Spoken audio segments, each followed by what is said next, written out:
ফেরাউনের দাসী মা শ্বেতা একদিন চিরুনি দিয়া মাথা আশ্রাইতেছিলেন। মাথা আশ্রানো অবস্থায় হাত থেকে চিরুনিটা জমিনের মধ্যে পড়ে যায়। পড়ে যাওয়ার কারণে উনি বলে, ইন্না লিল্লাহ, এটা কি হয়ে গেল? ফেরাউনের মেয়ে মা শ্বেতার কথাটা পিছনে থাইকা শুনিয়া ফেলেছিল। আমার প্রিয় বন্ধুগণ, ফেরাউনের মেয়ে ডাক দেয়া কই, মা শ্বেতা, আমার মনে হয় তুমি আমার আব্বার নামটাই নিয়েছ। মা শ্বেতা চিৎকার দিয়া ডাক দেয়া কই, না রে না, আমি তোর আব্বার নাম নেই নাই, তাহলে কার নাম নিয়েছ? মা শ্বেতা ডাক দিয়া কয়, আমারে বানাইল যিনি, তোমারে বানাইল যিনি, তোমার আব্বারে বানাইল যিনি, আসমান বানাইল যিনি, জমিন বানাইল যিনি, পাহাড় বানাইল যিনি, পর্বত বানাইল যিনি, আরশ কুরসি লৌহ কলম বানাইল যিনি, আমার রব হলেন তিনি। তিনি কে? আরো জোরে কোন কে? আল্লাহ আমারে রব, এই রবি পারে সব। বলে আল্লাহ আমারে রব, এই রবি পারে সব। দমে দমে তনু মনে তারি অনুভব। আল্লাহ আমারে রব, এই রবি পারে সব। বলি আল্লাহ আমারে রব। আল্লাহ তোমার দুনিয়াতে আমি যেদিকে তাকাই, অথই নিয়ামতে ডুবে আছি সবাই। জোরে কোন ঠিক কিনা? আল্লাহ তোমার দুনিয়াতে আমি যেদিকে তাকাই, অথই নিয়ামতে ডুবে আছি সবাই। পাখ পাখালির গানে শুনি তাসবিহ কল রব, তাসবিহ কল রব। বলে আল্লাহ আমার রব, এই রবি পারে সব। বলে আল্লাহ আমার রব। কে পারেন সব? এবার ফেরাউনের মেয়ে ডাক দিয়া কই, মা শ্বেতা, তুমি আমার আব্বার নাম নাও নাই, তুমি তোমার আল্লাহর নাম নিয়েছ, মেনে নিলাম। আমি জানতে চাই তাহলে আমার আব্বা কি? মা শ্বেতা ডাক দিয়া কয়, তোমার আব্বা হইল 2 নম্বর। তোমার আব্বা কয় নম্বর?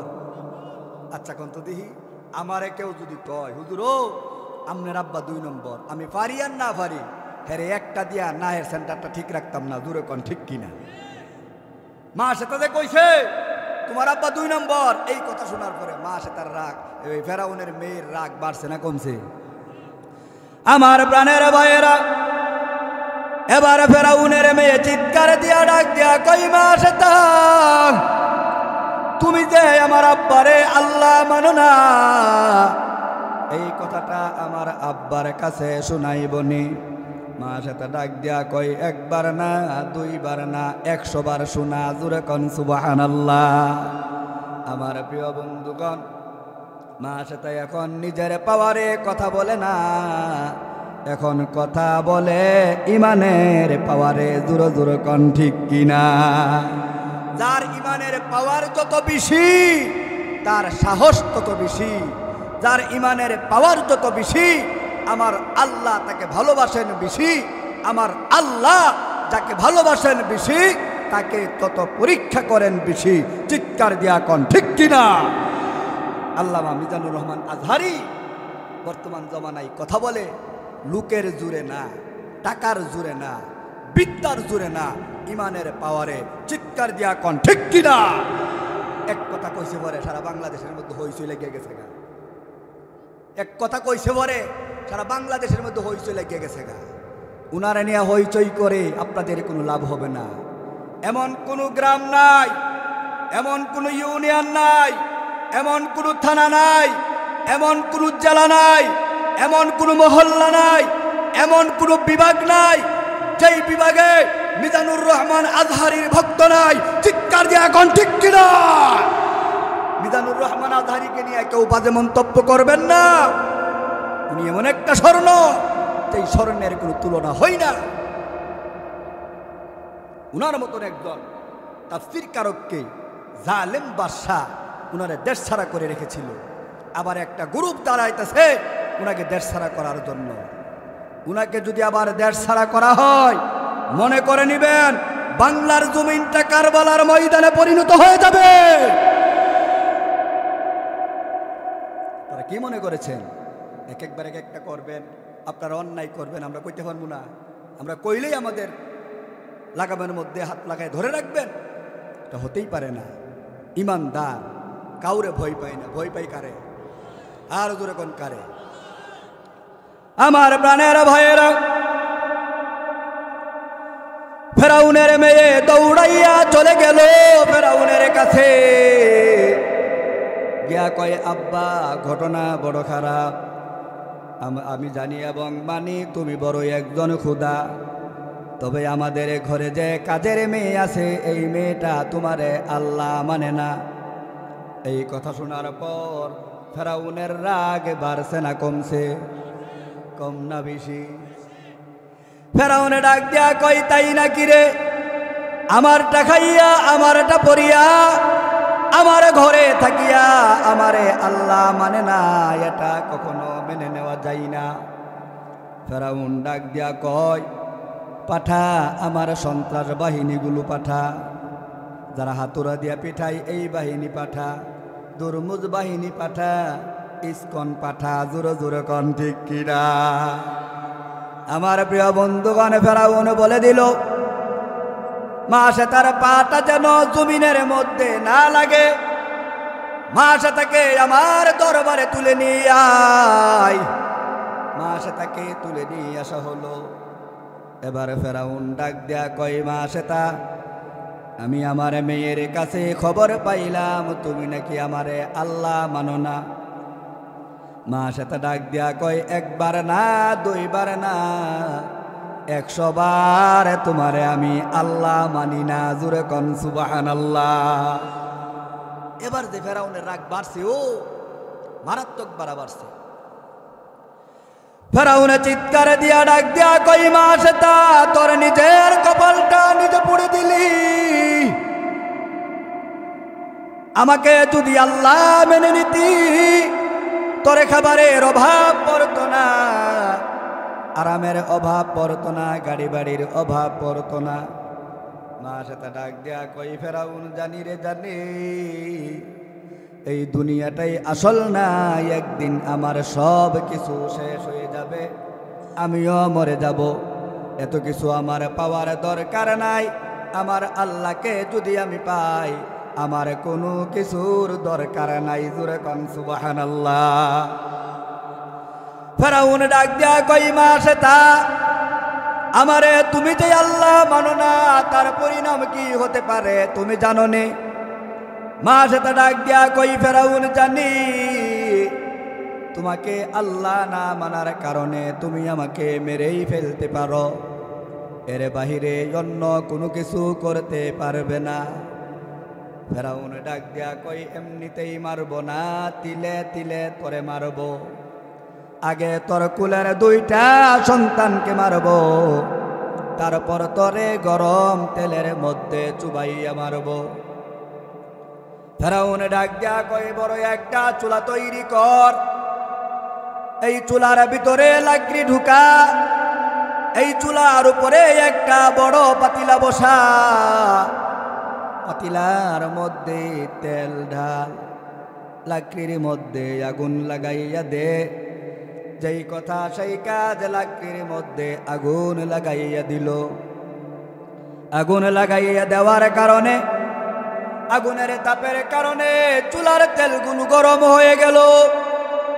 আমার বন্ধুগণ তেলটা যখন লাফাইতে শুরু করলো, এবার ফেরাউন মাসে তার বড় সন্তানটাকে ধরলেন, 2টা পা নিচে 2টা পা উপরের দিকে দিয়া, মাথাটা নিচের দিকে দিয়া ঝুলাইয়া রাখলেন।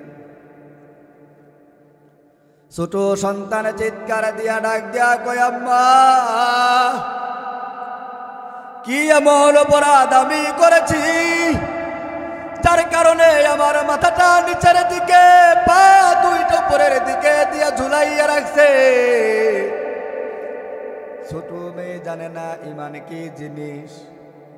আমার প্রিয় বন্ধুগণ, ফেরাউনের টার্গেট ছিল মাসে তার চোখের সামনে যদি সন্তানকে কষ্ট দেওয়া হয় মা সেটা ইমান ছেড়ে দিবে।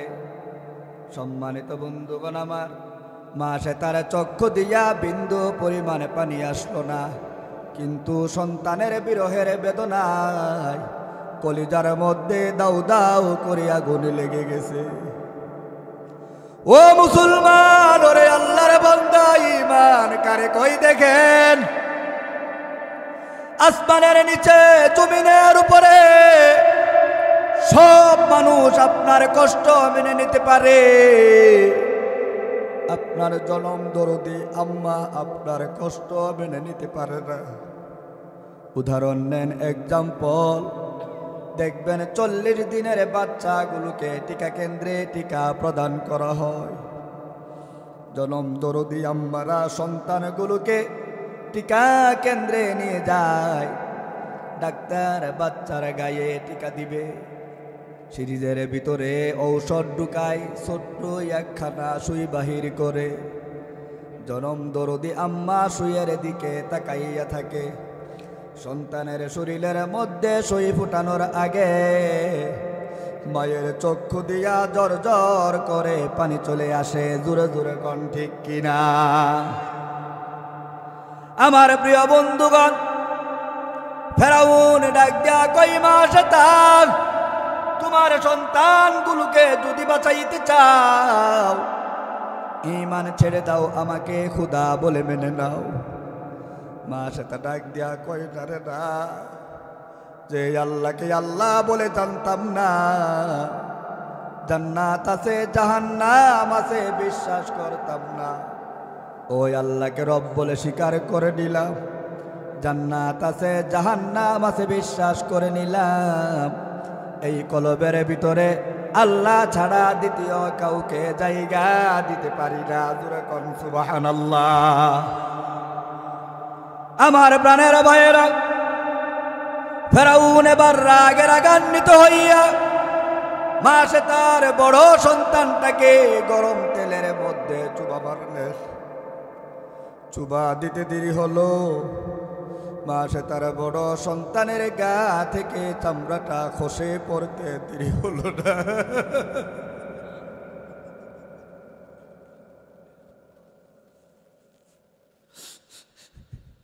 ও মুসলমান, এইবার কারে কই দেখেন?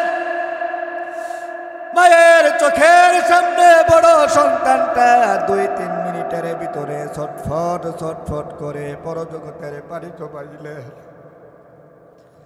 এবার ফেরাউন চিৎকার দিয়া ডাক দিয়া কই, মা সেটা, তোমার ছোট কুলের যে সন্তানটা আছে সেটাকে যদি বাঁচাইতে চাও ঈমান ছেড়ে দাও। মা সেটা ডাক দিয়া কই, ফেরাউন, আমার 2টা সন্তানকে যদিও গরম তেলের মধ্যে চুবাইয়া মেরে ফেলো, এমনকি আমার জানটাও যদি গরম তেলের মধ্যে চাপ দিয়া দিয়ে দিতে হয়, আমি তোমাকে আল্লাহ মানব না। যাকে মানছি তাকে ছাড়া আর কাউকে প্রভু মেনে নিব না। জোরে জোরে কোন সুবহানাল্লাহ। মা সে তার ছোট সন্তানটা তার বুক থেকে তাজা দুধ পান করে।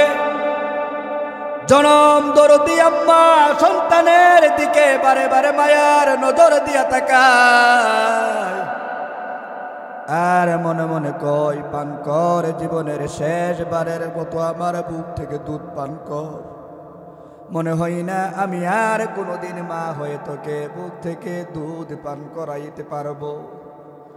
আমার প্রিয় বন্ধুগণ, সন্তানদের জন্য নিরাপদ আশ্রয় হলো একমাত্র মায়ের কুল। ফেরাউন খপ করে ধরিয়া মা সে তার ছোট সন্তানটাকে কুল থেকে টেনে নিয়ে যায়। আসমানের নিচে জমিনের উপরে 2-4টি ছোট নাবালক বাচ্চা, শিশু বাচ্চা কথা বলেছিলেন। এর মধ্যে একজন হলো মা সে তার কুলের শিশু সন্তানটা। ফেরাউন যখন মা সে তার ছোট সন্তানটাকে গরম তেলের মধ্যে চুবা দিবেন, চুবা দেওয়ার আগ মুহূর্তে আমার আল্লাহ মা সে তার ছোট সন্তানের জবান খুলে দিয়েছেন। জোরে জোরে কোন সুবহানাল্লাহ। যারা কথা বলতে পারে না তাদেরকে কে কথা বলাইতে পারে? আমার আল্লাহ যদি জবান খুলে দেয়, আমার প্রিয় বন্ধুগণ, ছোট বাচ্চাও কথা বলতে পারে কি পারে না? আমার প্রিয় বন্ধুগণ, গরম তেলের মধ্যে চুবা দেওয়ার আগে আগে আমার আল্লাহ ছোট বাচ্চার জবান খুলে দিল। ছোট বাচ্চা চিৎকার দিয়া ডাক দিয়া কয়, আম্মা, আম্মা গো, তুমি ফেরাউনের কথা শুনিও না। ফেরাউন যেই রাস্তায় আছে এটা হলো বেঠিক রাস্তা, তুমি যেই রাস্তায় আছো এটা হলো সঠিক রাস্তা।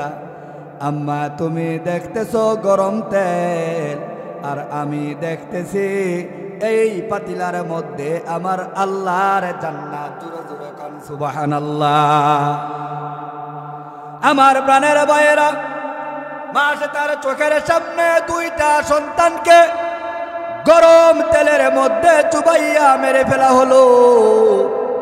মা সে তা ঈমান থেকে দূরে সরে দাঁড়াই নাই। এবারে ফেরাউন ডাক দিয়া কই, মা সে তা, তোমার ছোট দুইটা সন্তানকে দুনিয়ার জমিন থেকে বিদায় করে দিলাম, এবারে তোমার পালা। তোমার শেষ কোনো ইচ্ছা যদি থাকে আমি ফেরাউনের কাছে পেশ করতে পারো। মা সে তা ডাক দিয়া কই, ফেরাউন রে, আমার শেষ ইচ্ছা বলতে কোনো কিছু নাই, তবে তোমার কাছে আমার ছোট একটা আবেদন হলো, আমিও যখন গরম তেলে পড়ে মারা যাব, মরণের পরে আমার দুইটা মেয়ে এবং আমাকে একটা জায়গার মধ্যে দাফন করে দিও। দুনিয়ার জমিনে আমি আমার সন্তানগুলোকে বুক থেকে আলাদা করলাম, মরণের পরে আমার সন্তানগুলোকে বুক থেকে আলাদা করতে চাই না। ফেরাউন ডাক দিয়া কয়, ঠিক আছে, তোমার কথা মেনে নেওয়া হলো। এই কথা শোনার পর আমার প্রিয় বন্ধুগণ, মা সে তা হেঁটে হেঁটে গরম তেলের মধ্যে চাপ দিয়া নিজের জানটা দিয়া দিলেন। তারপরেও ঈমান থেকে দূরে সরে দাঁড়াইলেন না। জোরে জোরে কোন সুবহানাল্লাহ। আমার আল্লাহ তাআলা তাদেরকে কেমন করে কবুল করে নিয়েছিলেন দেখেন। আমার আল্লাহ তাআলা তাদেরকে এমন ভাবে কবুল করে নিয়েছিলেন, মায়ার নবী, দয়ার নবী, রাহমাতুল লিল আলামিন মা সে তার মরণের প্রায় ২৫০০ বছর পরে মেরাজ করেছিলেন। মসজিদে আকসা থেকে যখন উপরের দিকে উঠা শুরু করলেন, কিছুক্ষণ যাইতে না যাইতে মায়ার নবী, দয়ার নবী সাল্লাল্লাহু আলাইহি ওয়াসাল্লামের নাকের মধ্যে জান্নাতের ঘ্রাণ লেগে যায়। নবী ডাক দেয়া কয়, জিবরাইল, আমি এইখানে জান্নাতের ঘ্রাণ পাচ্ছি, এই ঘ্রাণটা কোন জায়গা থেকে আসতেছে? জিবরাইল আলাইহিস সালাতু ওয়াস সালাম ডাক দেয়া কয়, নবী গো, ফেরাউন তার দাসী এবং তার দুইটা মেয়েকে গরম তেলের মধ্যে চুবাইয়া মারার পর যেই জায়গার মধ্যে দাফন করেছিল তাদের কবর থেকে জান্নাতের ঘ্রাণ আসতেছে। জোরে জোরে কোন সুবহানাল্লাহ। এমন সকল ইমানদারদের জন্যই তো আমার আল্লাহ তাআলা বলে দিয়েছেন, ইন্নাল্লাযীনা ক্বালু রাব্বুনাল্লাহ সুম্মা ইসতাকামু তাতানাজ্জালু আলাইহিমুল মালায়েকা আল্লা তাখাফু ওয়া লা তাহজানু ওয়া আবশিরু বিল জান্নাতিল্লাতী কুনতুম তুআদুন। আমার আল্লাহ তাআলা ডাক দিয়া কয়, যারা আমি আল্লাহকে রব বলে মেনে নিয়েছে, আমি আল্লাহকে রব বলে মানার কারণে তাদের উপরে জুলুম, অত্যাচার, অবিচার, হামলা, মামলা, নির্যাতনের শিকার হতে হয়েছে, তারপরেও আমি আল্লাহকে রব বলা থেকে বিরত থাকে নাই। আমার আল্লাহ তাআলা তাদের জন্য ঘোষণা করে দিয়েছেন, আসমান থেকে ফেরেশতাদেরকে নাজিল করে, আল্লাহ তাখাফু ওয়া লা তাহজানু ওয়া আবশিরু বিল জান্নাতিল্লাতী কুনতুম তুআদুন। তোমাদের কোনো ভয় নাই, তোমাদের কোনো টেনশন নাই। তোমরা ওই জান্নাতের শুভ সংবাদ গ্রহণ করো, যেই জান্নাতের ওয়াদা আমি আল্লাহ তোমাদের সাথে করেছিলাম। জোরে জোরে কোন সুবহানাল্লাহ। এই আয়াত দ্বারা প্রমাণ পাইলাম ঈমান ঠিক রাইখা মরতে পারলেই জান্নাত। ঈমান ঠিক রাইখা মরতে পারলে ঠিকানা কোথায়? আর জোরে কোন কোথায়? আমরা জান্নাতে যাইতে চাই না জাহান্নামে যাইতে চাই? জান্নাতে যাইতে গেলে ঈমান ঠিক রাইখা নাকি না রাইখা? ঈমান ঠিক রাখতে হবে। আমার আল্লাহ তাআলা ডাক দিয়ে কয়, ও দুনিয়ার মানুষেরা, শুধু ভয় করলেই চলবে না, হাক্কা তুকাতিহি, তোমরা আমি আল্লাহকে ভয় করার মতো ভয় করবে। জোরে জোরে কোন ঠিক কিনা? এবার প্রশ্ন করতে পারেন, হুজুর ভয় করার মতো কারে ভয় কয়? আমার প্রিয় বন্ধুগণ, এই কথাটা বুঝতে গেলে ছোট ছোট উদাহরণ আপনাদের সামনে পেশ করতে হবে। ভয় করার মতো ভয় কাকে বলে দেখেন? একজন মানুষ চুরি করার মতো সুযোগ আছে, দুনিয়ার কেউ তাকে দেখবে না চুরি করলে, তার বন্ধু বান্ধব কেউ দেখবে না চুরি করলে, তার আত্মীয় স্বজন পাড়া প্রতিবেশী কেউ দেখবে না চুরি করলে, কিন্তু তার ভিতরে একটাই ভয়, দুনিয়ার কেউ দেখো কার না দেখো, যিনি দেখেন তিনি কে? আরো জোরে কোন কে? কোন ব্যক্তি যদি আল্লাহ তাআলাকে ভয় করার মতো ভয় করে, এই লোকটা ঘুষ খাওয়ার মতো সুযোগ আছে, তারপরেও ঘুষ খাইতে পারে না। এই লোকটা জিনা করার মতো সুযোগ আছে, তারপরেও জিনা করে না। কার ভয়ে? আরো জোরে কোন কার ভয়ে? আল্লাহর ভয় যার অন্তরে আছে, এই লোক কোনোদিন দিনের বুট রাইতে দিতে পারে না। আর আসতে কোন ঠিক কিনা? যার ভিতরে আল্লাহ তাআলার ভয় নাই, এই লোকটা জনগণের অধিকার হনন করে নিতে পারে, জনগণের অধিকার নষ্ট করে দিতে পারে। যার ভিতরে আল্লাহ তাআলার ভয় আছে, এই লোকটা কোনোদিন কোনো ধরনের অপকর্ম করতে পারে না। জোরে জোরে কোন ঠিক কিনা? আমার প্রিয় বন্ধুগণ, এরপরে আমার মহান আল্লাহ তাআলা আয়াতের শেষ অংশে বলেন, ওয়ালা তামুতুন্না ইল্লা ওয়া আনতুম মুসলিমুন, তোমরা মুসলমান না হইয়া মৃত্যুবরণ করিও না।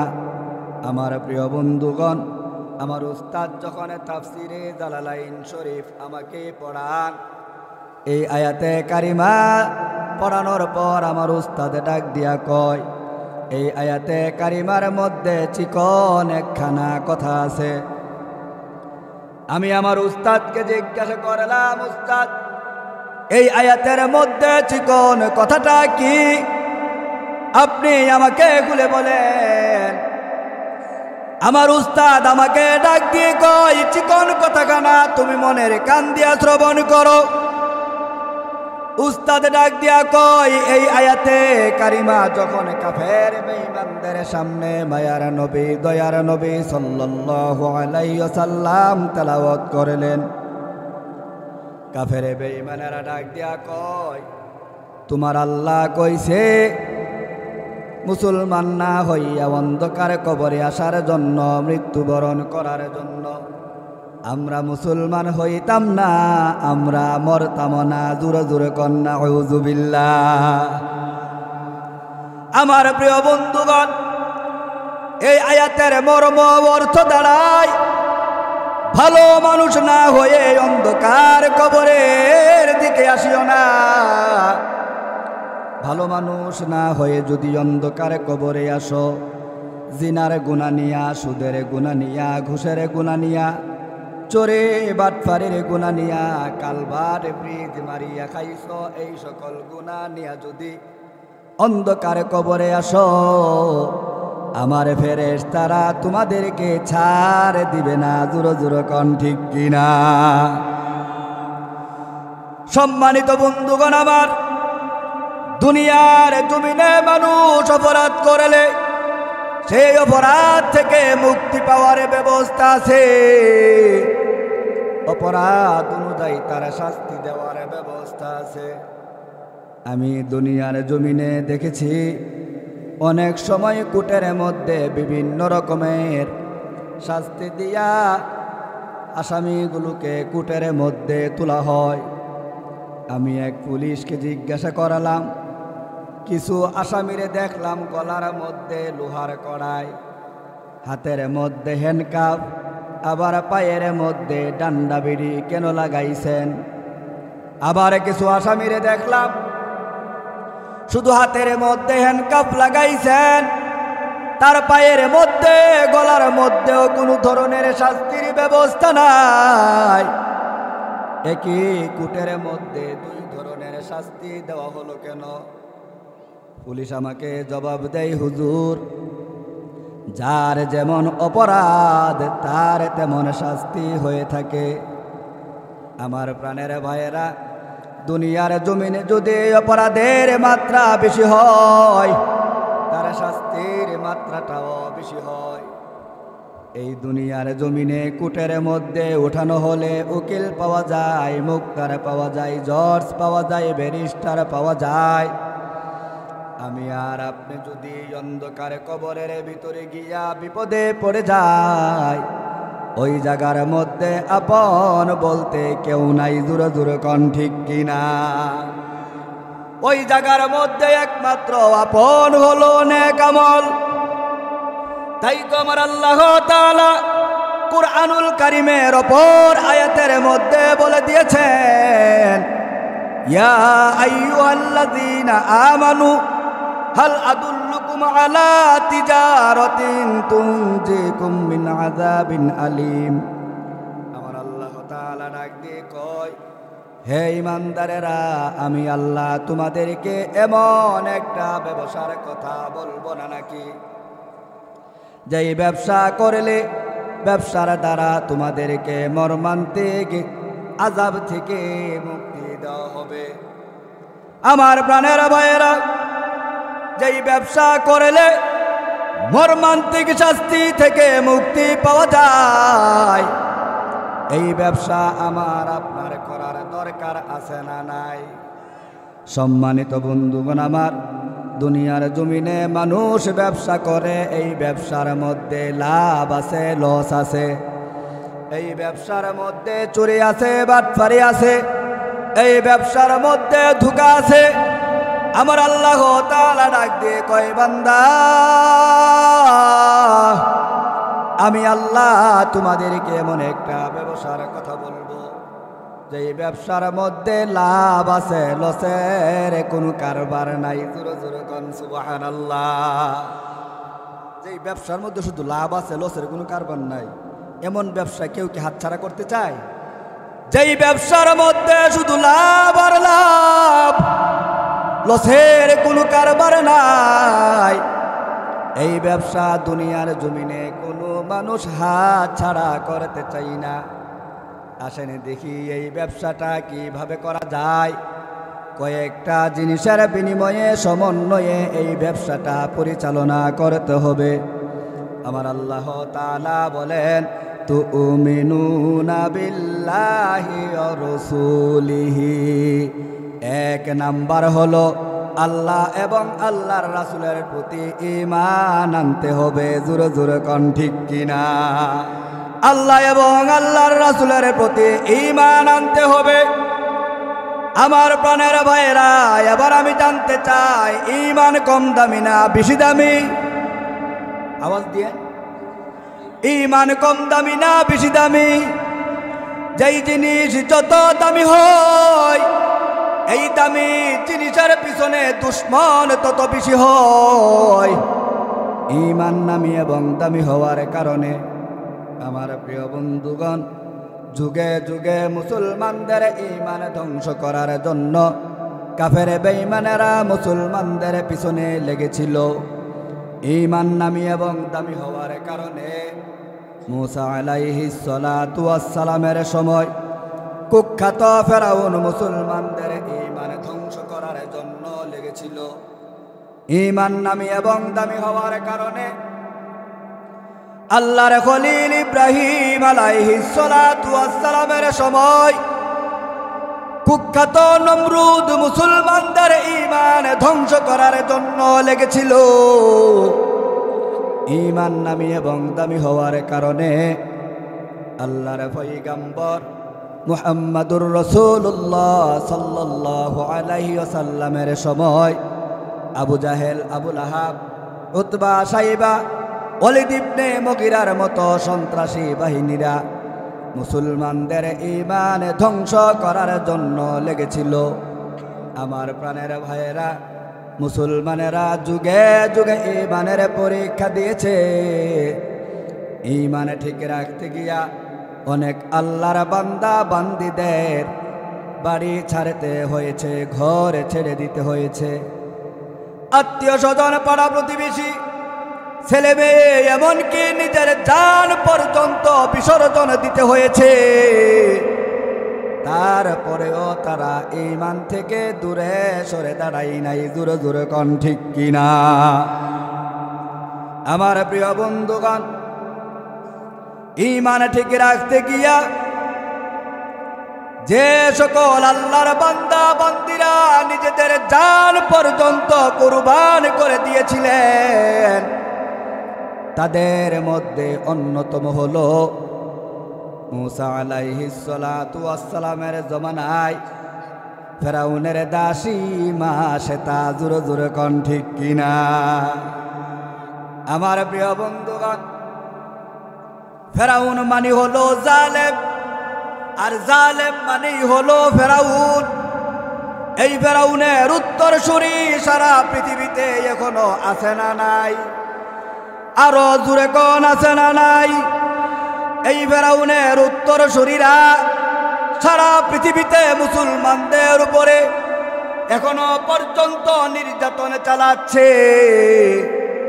এই ফেরাউনের উত্তরসূরি একজন বাংলাদেশেও ছিল, তার নাম ছিল স্বৈরাচারী হাসিনা। জোরে জোরে কোন ঠিক কিনা? আমার প্রাণের ভাইয়েরা, জালেম অর্থই হলো ফেরাউন, আর ফেরাউন অর্থই হলো জালিম। এই জালিমের উত্তরসূরি সারা পৃথিবীতে ছিল। তারা যুগে যুগে মুসলমানদের জানের উপরে হামলা চালায়, মামলা চালায়। যুগে যুগে তারা মুসলমানদের উপরে অত্যাচার, অবিচার, জুলুম, নির্যাতন, নিপীড়ন চালায়। গত 16 বছরে কত আলেম উলামারা জেলখানার মধ্যে গিয়েছে, এটা হিসাব রাখার মতো না। জোরে জোরে কোন ঠিক কিনা? কোন মুসলমান জালিমদের সাথে আতাত করতে পারে না। যে সকল মুসলমান জালিমদের সাথে আতাত করে না, তাদের উপরেই তো জালিমেরা চড়াও হয়। সারা পৃথিবী বিখ্যাত মুফাসসির আল্লামা দেলওয়ার হোসেন সাইদি যদি জালিমদের সাথে একটুখানের সমঝোতা করতেন, এমন একজন তাজা মানুষকে বছরের পর জেলখানার মধ্যে রাখা হতো না। আল্লামা দেলওয়ার হোসেন সাইদি সাহেব যদি জালিমদের সাথে ভাবমূর্তি রক্ষা করে চলাফেরা করতেন, এমন একজন বিশ্ববিখ্যাত মুফাসসিরকে ইনজেকশন দিয়া দুনিয়ার জমিন থেকে বিদায় করা হতো না। জোরে জোরে কোন ঠিক কিনা? জালিমদের সাথে যদি আল্লামা সাহেব একটুখানের আতাত করতেন, মিথ্যা ধর্ষণের মামলা দিয়া বছরের পর বছর জেলখানার মধ্যে রাখা হতো না। কারণ যারা ইমানদার তারা কোনোদিনই বেঈমানদের সাথে সমঝোতা করতে পারে না। জোরে কোন ঠিক কিনা? আমার আল্লাহ বলে দিয়েছেন, এমন একটা ব্যবসা করবে যেই ব্যবসার মধ্যে লাভ আছে, লস নাই। 1 নাম্বার হলো ঈমান দিয়া, 2 নাম্বার হলো অতুজাহিদুনা ফি সাবিলিল্লাহ, আল্লাহর রাস্তায় যান এবং মাল দিয়া এই ব্যবসাটা পরিচালনা করতে হবে। জোরে জোরে কোন ঠিক কিনা? আল্লাহর রাস্তায় যান এবং মাল দিয়া, এরপর ইমান দিয়া যদি ব্যবসাটা করি, আমার আপনার কি হবে? আমার আল্লাহ কয় ওয়াগফির লাকুম যুনুবাকুম, আমি আল্লাহ তোমাদের পিছনের সব গুনাহ মাফ করে দিব। সুবহানাল্লাহ। আস্তে জোরে। আমার প্রিয় বন্ধুগণ, আমার আপনার গুনাহ আছে না নাই? জোরে কোন আছে না নাই? আও গুনাহ খালি আছেও, যদি গুনাহটা করার পরে দেখা যাইতো আমি আর সভাপতি হইয়া মসজিদের মধ্যে ঢুকতে পারতাম না। জোরে কোন ঠিক কিনা? আয় হায় হায় হায়, কাপড়ের মধ্যে দাগ লাগলে যেমন ভাবে গুনাহটা দেখা যায়, এমন ভাবে যদি গুনাহটা করার পরে দেখা যাইতো, কাপড়ের মধ্যে দাগ লাগলে যেমন ভাবে দেখা যায়, গুনাহটা করার সাথে সাথে যদি দেখা যাইতো, আমার ছেলে আমার মেয়ে আমার আব্বা কইয়া ডাক দিত না, আমার স্ত্রী আমার স্বামী কইয়া মাইনা নিত না, আমার আব্বা আম্মা সন্তান বলে গ্রহণ করত না, বন্ধু বান্ধবগুলো আমাকে বন্ধু বলে মেনে নিত না, সমাজের মানুষগুলো আমাকে সমাজের মধ্যে জায়গা দিত না। চিৎকার দিয়া কোন ঠিক কিনা? আমার আল্লাহ জি কয় এই ব্যবসাটা করলে ওয়াগফির লাকুম যুনুবাকুম, আমি আল্লাহ তোমাদের পিছনের সব গুনাহ মাফ করে দিব। সুবহানাল্লাহ। এবার দেখতে হবে আমার আপনার গুনাহ আছে না নাই। বুকে হাত দিয়ে কেউ বলতে পারবে না হুজুর আমি দোয়া তুলসী পাতা আমার কোনো গুনাহ নাই। গুনাহ আছে, যাই হোক এবার বলতে পারেন হুজুর আমরা যে গুনাহ করলাম, গুনাহটা যে মাফ হইল, গুনার জায়গাটা যে খালি হলো, এখন এটার কি অবস্থা হবে? আমার আল্লাহ কয় উলাইকা ইউবাদদিলুল্লাহু সাইয়্যাতিহিম হাসানা, গুনার জায়গাটা যেহেতু খালি হয়ে গেছে মাফ করার কারণে, এই গুনার জায়গাটারে আমি আল্লাহ নেক দিয়া ভইরা দিব। সুবহানাল্লাহ। আস্তে না জোরে। এবার বলতে পারেন হুজুর আমগর আল্লাহ গুনাহ মাফ করলো, গুনার জায়গাটা নেক দিয়া ভইরা দিল, এখন কি হবে? আমার আল্লাহ কয় ওয়া ইউদখিলকুম জান্নাতিন তাজরি মিন তাহতিহাল আনহার, গুনাহ মাফ করার পর, গুনার জায়গাটারে নেক দিয়া ভরার পর তুমগরে এমন একটা জান্নাতের ভিতরে ঢুকাইয়া দিব যেই জান্নাতের নিচ দিয়া নহর সমূহ প্রবাহিত। সুবহানাল্লাহ। আস্তে না জোরে। আমার প্রিয় বন্ধুগণ, সূরাতুল বাকারার মধ্যে আল্লাহ তাআলা বলেন ওয়াবাশশিরিল্লাযীনা আমানু ওয়া আমিলুস সলিহাত আন্না লাহুম জান্নাতিন তাজরি মিন তাহতিহাল আনহার। এই আয়াতের মধ্যে আল্লাহ তাআলা বলেন যারা ঈমান এনেছে, ঈমান আনার পরে সৎ কাজ করেছে, তাদের জন্য রয়েছে শুভ সংবাদ, তাদের জন্য রয়েছে এমন এক জান্নাত যেই জান্নাতের নিচ দিয়া নহর সমূহ প্রবাহিত। কি সমূহ প্রবাহিত? জোরেগণ কি সমূহ? একটার দুইটা নহর নাও। এই আয়াতের তাফসিরে আল্লামা ইবনে কাসির রহমতুল্লাহ আলাইহি লিখছেন এই নহরওয়ালা জান্নাতের যে ঘর আছে, এই জান্নাতের ঘরের নিচ দিয়ে যে নহরগুলি থাকবে, এক নম্বরে থাকবে দুধের নহর। কিসের নহর? আল্লাহ জোরে কেন কিসের? 2 নম্বরে থাকবে মধুর নহর, 3 নম্বরে থাকবে শরবতের নহর, 4 নম্বরে থাকবে পানির নহর। সুবহানাল্লাহ। আস্তে না জোরে। 4টা নহরওয়ালা জান্নাতের মধ্যে আমার আপনারে ঢুকাইয়া দিব।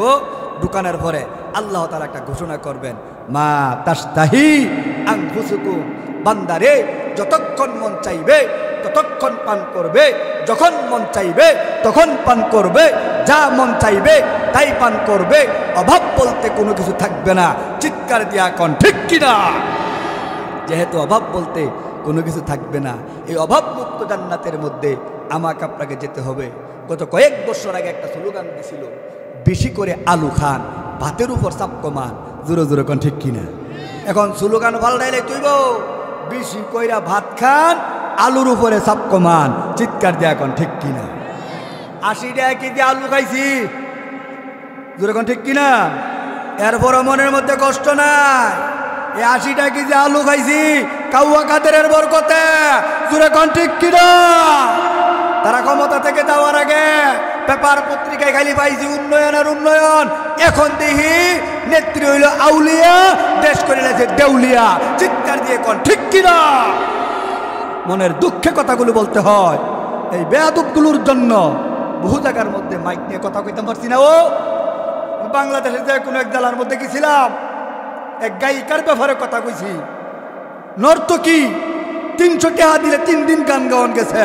নাম আছিল মমতাজ। কি তাজ? ঘুমাই গেছে কাদি? এই ইমান লয়ে জিয়াদ করুন যাবো মিয়া। নাম আছিল মমতাজ। নাই কোনো তার লেহাপড়া নাই কিচ্ছু। একজন নষ্টা ভ্রষ্টা মহিলা দিয়া পবিত্র সংসদটারে অপবিত্র বানাইয়া দিছিল। চিৎকার দিয়ে এখন ঠিক কিনা? আমি এক জেলার মধ্যে গিয়া এই ফাজিল মহিলারে নিয়ে কথা বলার কারণে আমার আইসে মারতো। আমার কি করতে আইছে? আমার তো রাগ গেছে গা উঠতে। আমি বললাম, দেখ বেটা, আমার সাথে বেয়াদবি করবি না। রায়পুরা থানা, নরসিংদী জেলা আমার ঠিকানা। আমার লগে ফাইজলামি করলে পিঠের চামড়া থাকতো না। হ্যাঁ, পরে ডরাই গেছে, বুঝালাইছি জাগার লোক কেউ। এই মমতাজ সংসদটারে অপবিত্র বানাই লাইছি। আলহামদুলিল্লাহ, আমার মনে হয় না ভবিষ্যতে আর কোনোদিন কোনো গায়ক, গায়িকা, নায়ক, নায়িকা সংসদে যাইতে পারবে। আমরা ভালো মানুষ দিয়া সংসদটা পরিচালনা করব, ভালো মানুষের মাধ্যমে পুরা দেশটা পরিচালনা করব। চিৎকার দিয়া এখন ঠিক কিনা? আধারির মতো লোক যদি প্রেসিডেন্ট হয়, কোনোদিন টেন্ডারবাজি হবে না। কালবাট খাইয়া লাইতো না, ব্রিজ খাইয়া লাইতো না, ব্রিজের মধ্যে রোডের বদলে বাস হয়তো না। চিৎকার দিয়ে এখন ঠিক কিনা? কারেন্টের খাম্বা সহ খাইয়া লাইছে, গরিবের বাথরুম সহ খাইয়া লাইছে। 20টা বাথরুম বলে বরাদ্দ হয়েছে, 10টা বলে খাইয়া লাইছে। কি খাউন্যার করে খাউন্যা তারা? এই সকল খাউন্যা গুরু আর কোনোদিন বাংলাদেশে আসবে না। চিৎকার দিয়ে এখন ঠিক কিনা? 5 আগস্টের পর 1971 সাল থেকে নিয়ে 2024 5 আগস্ট পর্যন্ত যেই বাংলাদেশ ছিল, 2024 5 আগস্টের পর আগের বাংলাদেশ নাই। এই জন্যই বলেছি, আগেলা দিন নাই রে নাতি, খাবলে খাবলে হাতু খাইতি। জোরে জোরে কর ঠিক কিনা? যাই হোক, এই মমতাদের কথা কওয়ার কারণে আমার আইসে দৈরা লাইতো। আমিও চিন্তা করছি, বাস মার কই দিন 2-1টা খাইও যাবো, 2-1টা দিয়েও যাবো। আমি যখন গেটাপ বালা করে লইছি, বললে কারো উঠে গেছে গা। বাংলাদেশে যে কোনো এক জেলার মধ্যে নাম বলবো না, আমি কিছু বয়ান করবার লাগি। আল্লামা সাহেব তখন কারাগারের মধ্যে, যিনি শাইখুল হাদিস, ইবনে শাইখুল হাদিস, বীর পুরুষের ছেলে, বীর পুরুষ, এমন একটা লোককে মিথ্যা দর্শনের মামলা দিয়া বছরের পর বছর জেলখানার মধ্যে রাখা হয়েছে। আমি উনার ব্যাপারে কথা বলার কারণে কিছু কুত্তা ছিল ওই জায়গার মধ্যে, আমাকে অ্যাটাক করেছে। আমি বলে দিয়েছি, আমার গায়ে যদি টাচ করা হয়, তোমাদের এইখান থেকে পাতি দিয়া মারি লইয়া যামুগা, তাহার মতো জায়গা হইতা না। ওরা বললে কারো উঠে গেছে গা।